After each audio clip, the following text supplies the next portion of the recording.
Parents deny probable cause of son's obsessive behavior.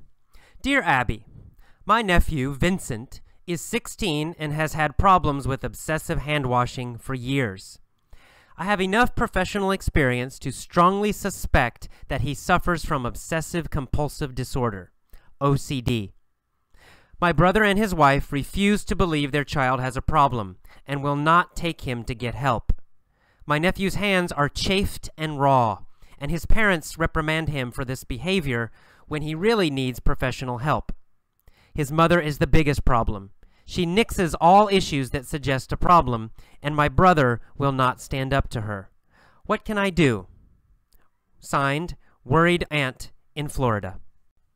Hi, welcome to the commentary for obsessive behavior. And this is an interesting little Dear Abby letter, quite short. In fact, I was thinking about the different levels of our members. Some of you, most of you are advanced learners. You have to be advanced just to read my homepage in my newsletter and understand it. So most of you are advanced. Probably Dear Abby is pretty easy for you. But some of you are at a lower level. I would say probably an intermediate level. And for you, I think the Dear Abby lessons are much better. The article lessons, the main articles, can be very difficult for some people, especially for intermediate level learners. And some of you have complained to me, in fact, that, AJ, these articles are much too difficult for me. If that's the case, if that's true, I recommend focusing on the Dear Abby lessons and the pronunciation lessons instead. They're easier and they're shorter. So even if it is a little bit difficult, there's still not so much new language to learn like the articles can possibly be. So for the intermediate level members, I recommend focus on Dear Abby. It's a great level for you. And for the advanced learners, I recommend also using Dear Abby, but in a different way. You'll still learn some new phrases, especially casual English phrases. But you can also use it to really go deeply with some things that you may already know. Focus on the mini stories and the point of view mini stories, and really get this to go deeply by listening again and again and again, many, many times. You all know the past tense, for example. However, when you speak, many of you may make mistakes with the past tense. You may use the present tense when you should use the past. I know many of my San Francisco students do this. Now, if I give them a test, they will all do very well on the past tense. Yet, when we actually speak, they don't use it. What's the problem here? Well, the problem is knowing and doing are totally different. Knowing is a left brain activity. It's an analytical activity. It means you analyze, you break it apart, you think about it. That's one kind of knowledge. But using a language, being able to speak English fluently, is a different kind of knowledge. It's more like playing a sport. Okay, you can know about basketball, you can study basketball. It does not mean you can actually play basketball, right? Studying basketball and playing basketball are totally different. Well, it's the same thing with English.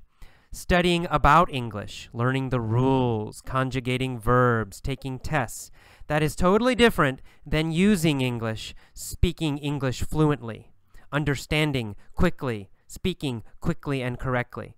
Totally different than studying the grammar and taking the tests.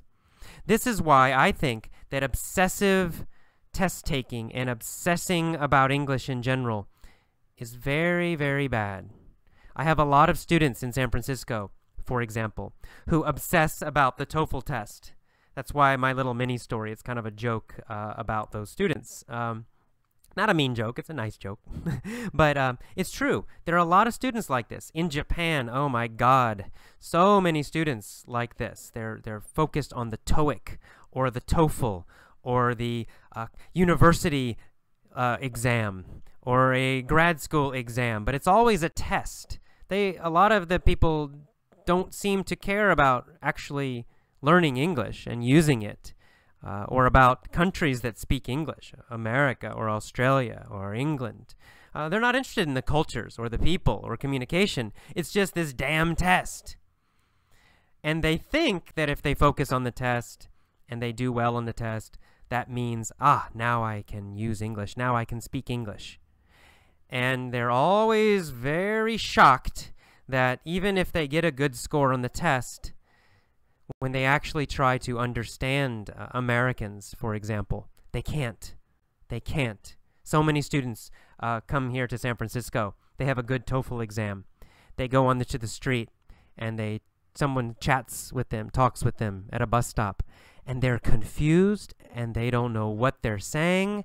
And when they try to talk, they speak very slowly. They can't remember. They're trying to conjugate verbs and translate.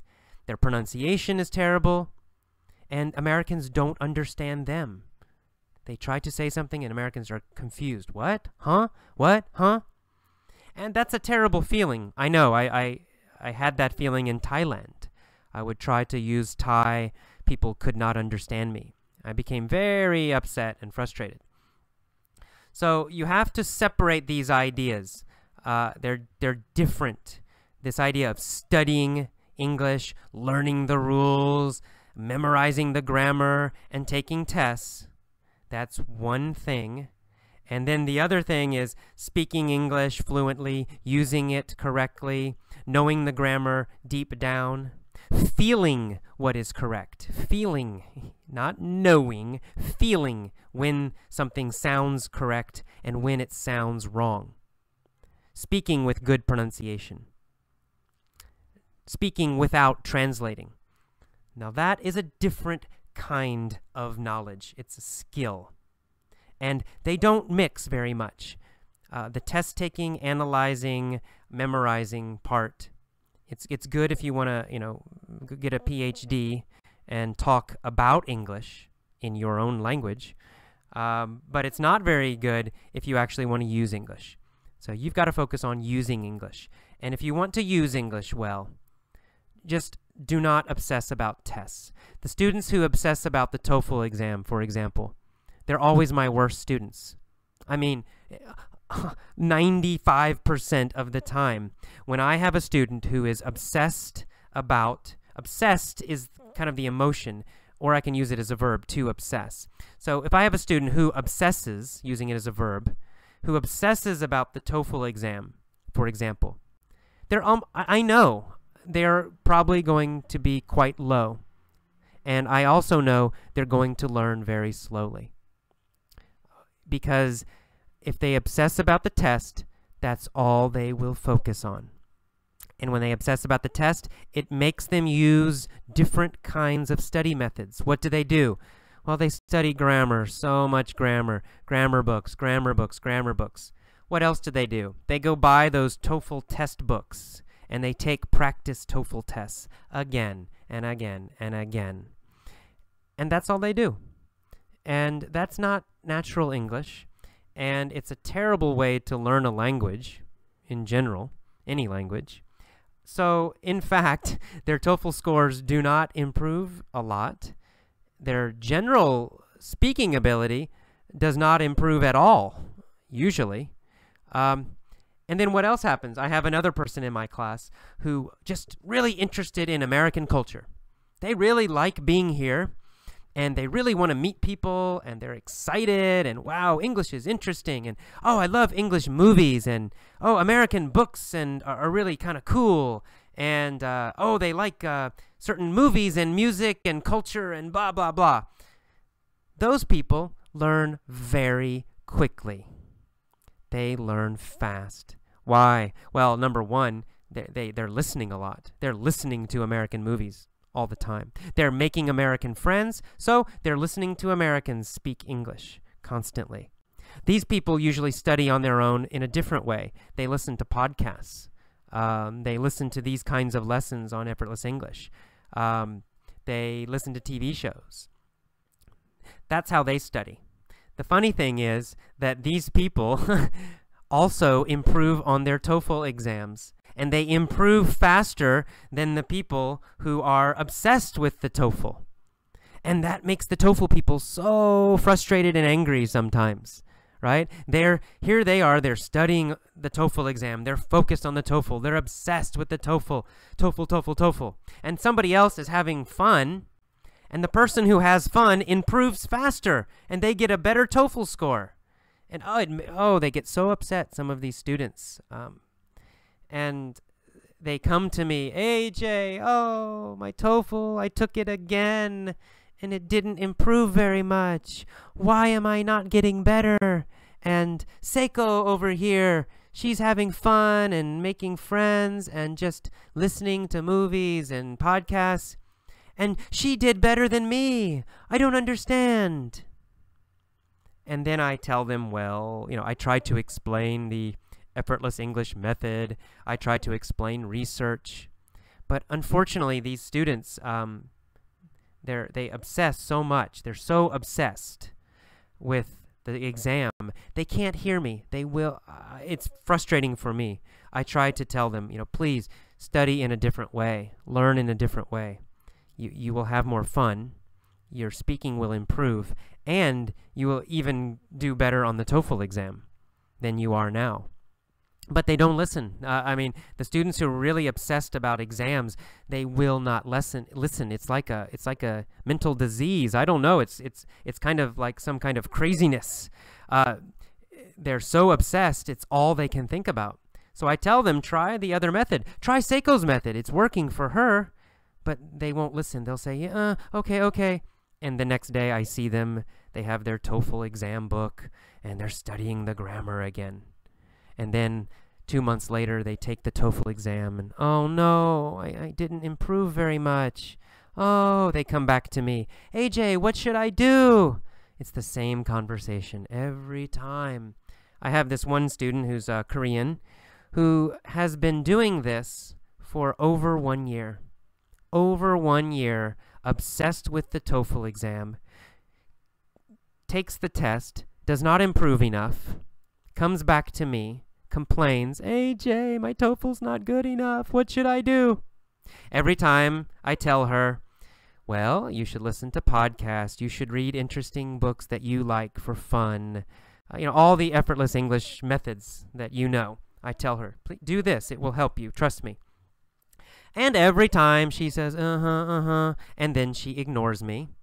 And she uses the same method again. I see her using her TOEFL book, studying grammar. And then 2 months later, she takes the TOEFL test again. And then, oh God, AJ, my TOEFL test, it didn't go up enough. I didn't improve very much. What should I do? What's wrong? Again and again. This has been happening for 1 year, and she still will not change her methods. And this is really a form of insanity, of craziness. When you keep doing the same thing, and you keep getting a bad result, and you keep using the same method, and you think, maybe this time my result will be different. But again, you get the same result. It's a kind of craziness. And I don't know why, but these exams, these tests can sometimes make people crazy like this. So my advice to you, if you need the TOEFL exam, it's okay. Some of you need it. Some of you want to study grad school in America, for example. That's fine. Nothing wrong with that.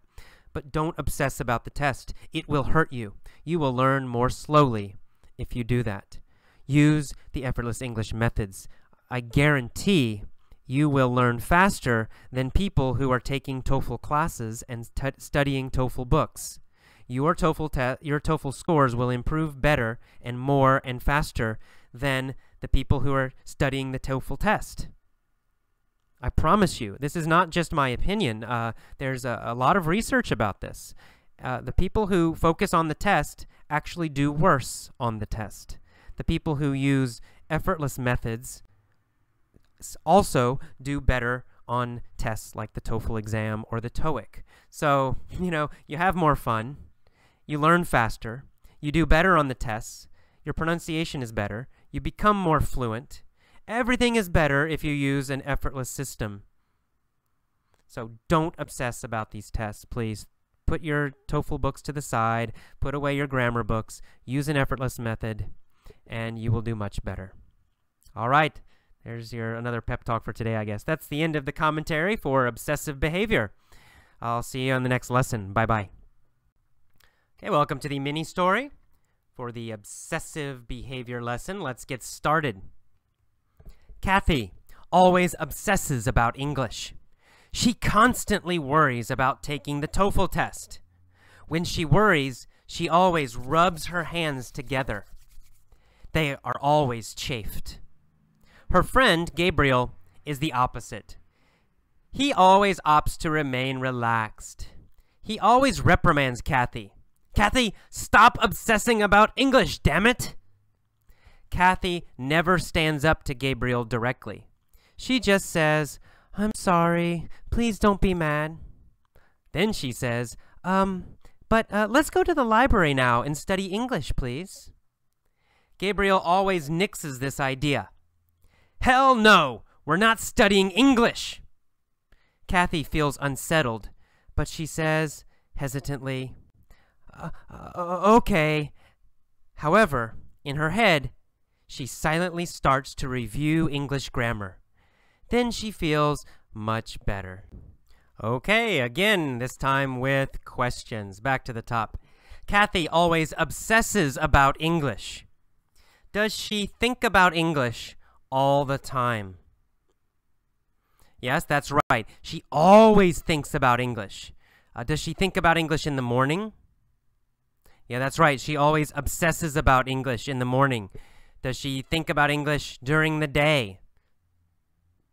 Yes, that's right. She's obsessing about English, right? Always obsesses about English. So she thinks about English in the morning, in the afternoon, at night, before she goes to sleep. She obsesses about English. Does she obsess about French? No. She doesn't care about French. She doesn't always think about French. She obsesses about English. Who always obsesses about English? Well, Kathy always obsesses about English.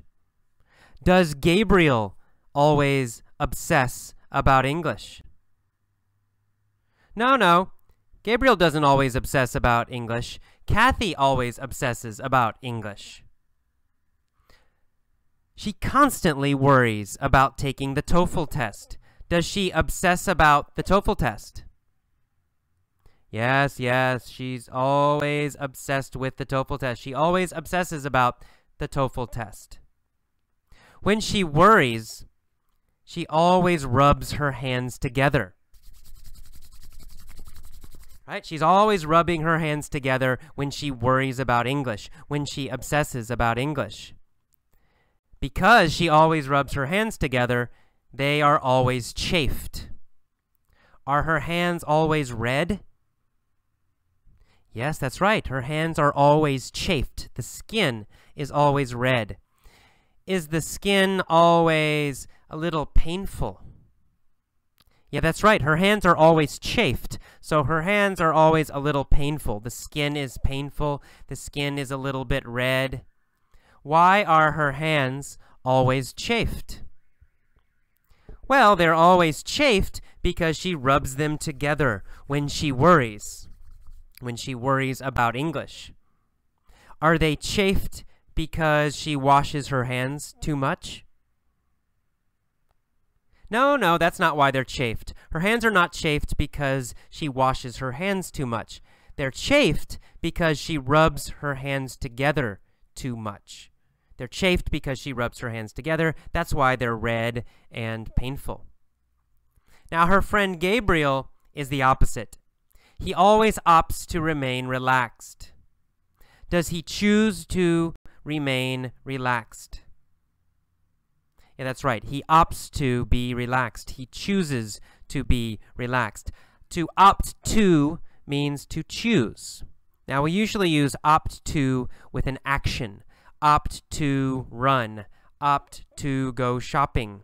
Opt to stay relaxed. It goes with a verb.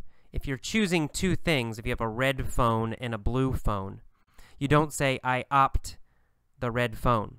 You might say, I opt for the red phone. If you say that, then it's okay. But usually we use it with verbs. You opt to do something. I opt to buy the red phone. We would say that. That would be okay. So he opts to stay relaxed. Does Kathy opt to stay relaxed? Does she choose to be relaxed? No, Kathy does not opt to stay relaxed. She always opts to be worried. She always obsesses about English. But Gabriel opts to remain relaxed. He chooses to remain relaxed. And he always reprimands Kathy. Does he criticize Kathy's obsession? Obsession's a noun. Does he criticize Kathy's obsession, Kathy's worrying? Yeah, that's right. He reprimands Kathy. Does he tell her she's wrong, that she's doing something bad? Yeah, that's right. He reprimands Kathy. He tells her, stop obsessing about English. Damn it. Right? He reprimands her. He criticizes her and tells her she's doing something wrong. Does Gabriel reprimand his mother? No, Gabriel does not reprimand his mother. Who does Gabriel reprimand? Gabriel reprimands Kathy. Why does he reprimand Kathy? Well, he reprimands Kathy because she worries about English too much. She obsesses about English. Does he reprimand Kathy all the time? Well, no, he doesn't reprimand Kathy all the time. When does he reprimand Kathy? Well, he reprimands Kathy when she talks about English, when she wants to study English, and when she rubs her hands together. Then he reprimands her. How does he reprimand her? What does he say? Well, he reprimands her by saying, Kathy, stop obsessing about English, damn it. But Kathy never stands up to Gabriel. Does Kathy argue with Gabriel? No, she does not stand up to Gabriel. Does she disagree with Gabriel directly? No, she never says something to him. She never disagrees. She never argues. She does not stand up to Gabriel. Does Kathy stand up to other people? Well, we don't know. Maybe she stands up to other people. Maybe she will argue with her mom or her other friends. But she won't stand up to Gabriel. When Gabriel reprimands her, does she stand up to him? No, she doesn't. She does not stand up to Gabriel. He says, stop obsessing about English. Well, she doesn't argue with him. What does she say? Since she doesn't stand up to him, she just says, I'm sorry, please don't be mad. But then later she says, let's go to the library now and study English, please. Gabriel gets angry. He always nixes this idea. Does Gabriel agree with the idea? No, he nixes the idea, right? He shoots the idea down. He destroys the idea. He immediately says no. He says, no, we are not studying English. He nixes the idea. Does he nix all of Kathy's ideas? No, he doesn't nix all of Kathy's ideas. He only nixes her idea to study English. When she wants to study English, he always nixes the idea. He always says no immediately. No, we're not studying English. Does Gabriel nix Bob's idea? No. He doesn't nix Bob's idea. He nixes Kathy's idea, right? Gabriel nixes Kathy's idea, not Bob's idea. And when he nixes her idea, what does he say? Well, Gabriel always nixes the idea and says, hell no, we're not studying English. How does Kathy feel when this happens? Well, Kathy feels unsettled, right? She feels a little strange, a little uncomfortable. Does she feel very, very, very upset? No, she doesn't. She feels just unsettled, a little upset. And then when she feels unsettled, she says hesitantly, okay, it's okay. However, in her head, silently in her head, she is thinking about grammar and she is reviewing English grammar. Then she feels much better. When she says okay, does she say it strongly and quickly? No, she does not. She says it hesitantly. She stops and she starts. She's not sure. She says, oh, okay. She says it hesitantly, right? When Kathy says okay, she does not say it directly. She says it very, very hesitantly. What does she say hesitantly? Well, she says, okay, hesitantly. All right. So let's go back to the top again. And this time I'm going to pause after key phrases. Please copy my pronunciation. Remember, this is not just repeating words. Repeating words does not help. You need to copy my pronunciation. When I go up, you should go up. When I go down, you should go down. Copy my intonation very carefully. Okay, let's go to the top. Here we go. Kathy always obsesses about English. Good. Kathy always obsesses about English. She constantly worries about taking the TOEFL test. When she worries, she always rubs her hands together. They are always chafed. Good. They are always chafed. Good. Her friend Gabriel is the opposite. He always opts to remain relaxed. He always opts to remain relaxed. Good. He always reprimands Kathy. He always reprimands Kathy. He says, "Stop obsessing about English, damn it." He says, "Stop obsessing about English, damn it." Good. Kathy never stands up to Gabriel. Kathy never stands up to Gabriel. She just says, "I'm sorry, don't be mad." Then she says, "But, let's go to the library now and study English, please." Gabriel always nixes this idea. Gabriel always nixes this idea. He says, "Hell no, we're not studying English." Kathy feels unsettled. Kathy feels unsettled. But she says, hesitantly, okay.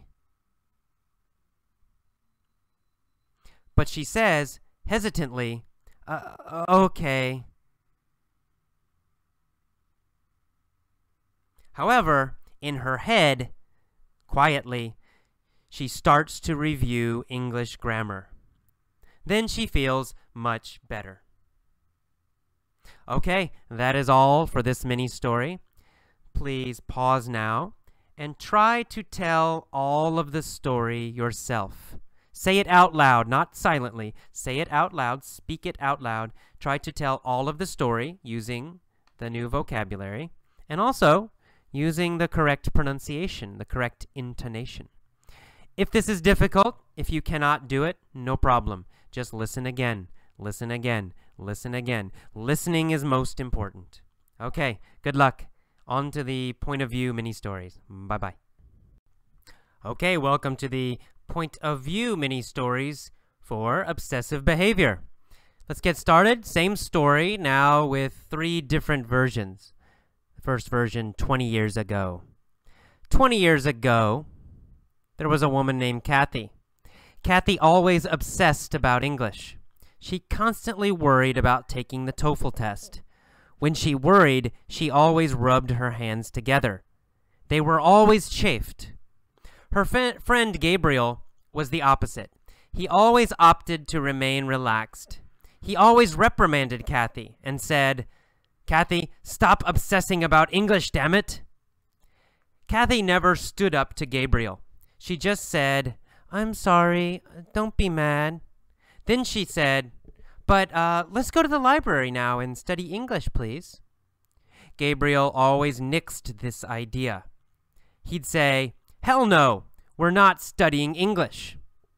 Kathy felt unsettled, but she said, hesitantly, okay. However, in her mind, she would silently start to review English grammar. Then she always felt much better. All right, let's do the next version. The next version will start with since last year. Okay? Okay, there's a woman named Kathy. Since last year, she has obsessed about English. She has constantly worried about taking the TOEFL test. When she's worried, she has always rubbed her hands together. They have been chafed every day since last year. Her friend Gabriel has been the opposite. He has always opted to remain relaxed. He has reprimanded Kathy every time she worries and has said, "Stop obsessing about English, damn it!" Kathy has never stood up to Gabriel. She has always said, "I'm sorry, don't be mad at me." Then she's always said, "But, let's go to the library now and study English, please." Gabriel has always nixed this idea. He's always said, "Hell no, we're not studying English." And Kathy has always felt unsettled. And she's always said, hesitantly, okay. However, in her head, she has started to review English grammar every time. Then she has always felt much better.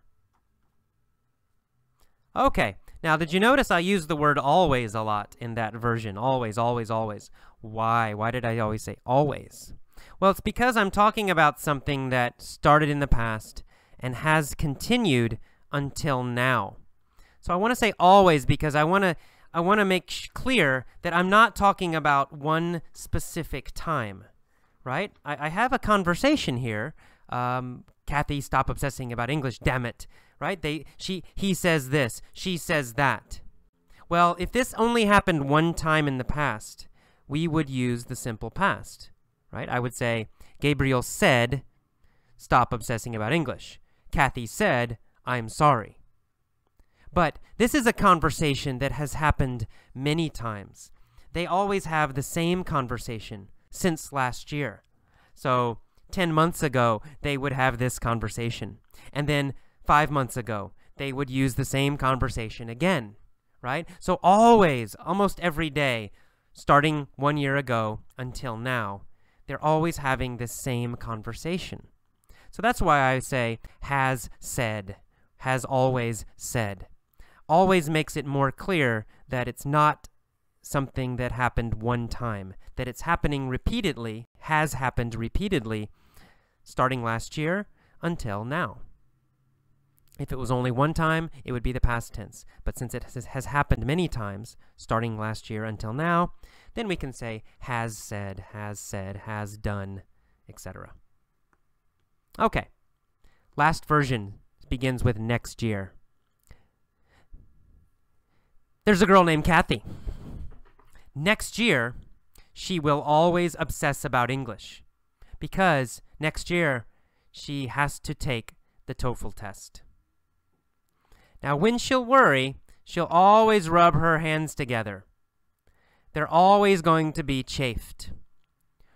Her friend Gabriel will be the opposite. He'll always opt to remain relaxed. He'll always reprimand Kathy and say, "Kathy, stop obsessing about English, damn it." Kathy will never stand up to Gabriel. She'll just say, "I'm sorry, don't be mad." Then she'll say, "But let's go to the library now and study English, please." Gabriel will always nix this idea. He'll always say, "Hell no, we're not studying English." Kathy will feel unsettled, but she'll say, hesitantly, "Oh, okay." However, in her mind, she'll silently begin to review English grammar. Then she'll feel much better. Okay, those are our 3 versions. please pause now. Try to tell each version. So 20 years ago, since last year, and next year, 3 versions. If you can't do it, it's okay. Listen to one version again. Listen many times, then pause, try to tell that version. And then do it again with the second version, and then again with the third one. Just listen, listen, listen. Listening is the most important thing.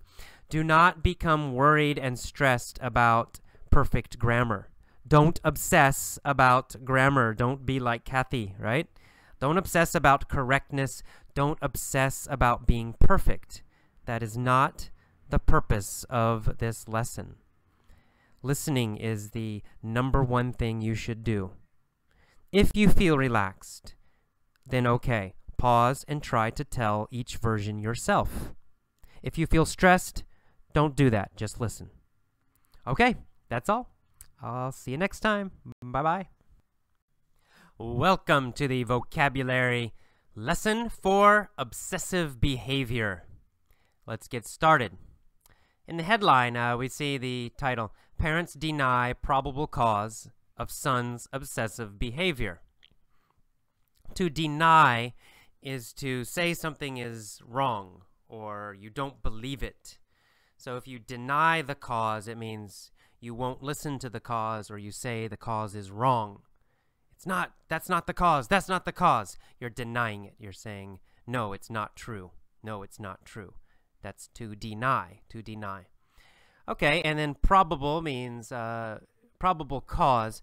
You probably know probably, right? That's an adverb, probably. But probable is the adjective. So probable cause means the likely cause.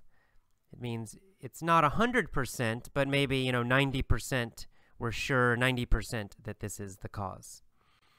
Okay, and then what are we talking about? The cause of what? We're talking about the cause of their son's obsessive behavior. So behavior is how you act. Obsessive. Obsessive is to do something too much. You focus on only one thing. Now, it can be a verb, to obsess.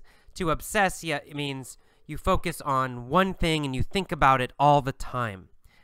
For example, if I obsess about studying English, it means every day I think about English, English, English. I wake up in the morning, I'm thinking about English. Must study English, must study English. At lunchtime, I'm thinking about English. Must study English, must study English. You only think about this. That's the verb to obsess. If you use it as an adjective, we say obsessive. So obsessive behavior means doing something all the time. For example, somebody washes their hands a lot. Like every 5 minutes, they wash their hands. And then they touch something on a desk. They wash their hands again. Then they touch a person. They wash their hands again. They're washing their hands all the time. This is obsessive behavior. It's doing one thing too much or all the time. Okay, and then in the first paragraph of the letter, we say that a woman says that her nephew has problems with obsessive hand washing. That's what I just described. Obsessive hand washing means you wash your hands all the time, much too much. You're always doing it again and again and again and again. Obsessive hand washing. Nephew, what's a nephew? A nephew is your sister's son or your brother's son. That's a nephew. Okay, so this nephew, he has obsessive hand washing. He washes his hands much too much. And then in the, she says, I think he needs professional help. He needs somebody to help him. I suspect means I think. In this case, she strongly suspects that he suffers from obsessive compulsive disorder, OCD. To suspect means to think. It means you're not sure, but you think probably this is happening. And obsessive compulsive disorder, OCD, it's a kind of a mental illness, mental sickness, where you constantly, always do something again and again and again. Hand washing is a common example. But you're always thinking about one thing and doing one thing. Maybe this kid thinks about cleanliness, always wants to be clean, and he always washes his hands. So if you do that too much, if it's really, really, really too much all the time, if it's kind of crazy, then we might say the person has obsessive compulsive disorder, OCD. All right, and then she said her brother and his wife refuse to believe their child has a problem. So again, refuse is a little bit like deny. Refuse means to say no to something. Usually, when you refuse, it's because of a request. You say, I won't do something, right? Somebody wants you to do something, but you won't do it. You say, no, I won't do it. That's refuse. You refuse to do it. In this case, they refuse to believe. So we usually refuse to do something, refuse to think something, refuse to believe something. All right, so you deny a situation, you deny information, but you refuse an action. That's how they're different. All right, and then in the next sentence, she says, my nephew's hands are chafed and raw. Chafed means very rough. It means if you rub your hands together, right? You're rubbing your hands together very fast. Together, rubbing together. If you do that a very, very long time, your hands will start to hurt, right? Your hands become red. Maybe they get a crack. Maybe they start to bleed, right? It becomes painful if you do it too long. Well, that's called chafed. Chafed. It means your skin is hurt from rubbing, from moving against something else. So it's not like scratched. It's similar to scratched, but scratched is usually like one line, right? Scratched with a knife, scratched with scissors. It's one thin line. Chafed usually is a larger area, like a bigger area, like all of your hands can be chafed, or part of your legs can be chafed. It's rubbing against your pants, maybe, and rubbing, the skin becomes red, the skin hurts a little bit. We call that chafed. And sometimes we'll say the skin is raw. The skin is raw in this situation. And that, again, that also means the skin is very red and painful. So chafed and raw are quite similar. Okay, and then she says that the boy's parents reprimand him for his behavior when he really needs help. To reprimand is a little bit like criticizing, but it's a little different. When someone does something wrong, you reprimand them. So to reprimand means to tell somebody they did something wrong. So you say, stop washing your hands so much. That's bad. Okay, I reprimanded him. Or maybe you steal money, and then I tell you, that's bad. You stole the money. You should not do that. Okay, I am reprimanding you. Reprimanding is different than punish. Punishing is you actually do something to the person. But reprimand, or to reprimand, just means you say something. Okay, it's only talking. So that's how reprimand and punishment are different. All right, and then finally, last paragraph, she says, his mother's the biggest problem. She nixes all issues that suggest a problem. And my brother will not stand up to her. Okay, to nix, N-I-X, to nix something. To nix means to, it's kind of like to destroy it, or eliminate it, or get rid of it. And usually it means somebody makes a suggestion, and then you shoot the suggestion, right? We sometimes say shoot it down. You immediately you say, no, this is not true. No, we will not do it. Okay, you are nixing the idea. You are nixing the suggestion. You're immediately saying no and denying it and refusing to do it. That's to nix. So when it says she nixes all issues that suggest a problem, it means she immediately and quickly says no anytime somebody says their son has a problem. So they say, look, I think your son might have a problem. Immediately she says, no, he does not have a problem. Absolutely not. There is no problem. Okay, that's to nix, to immediately deny something, to immediately say no to any suggestion.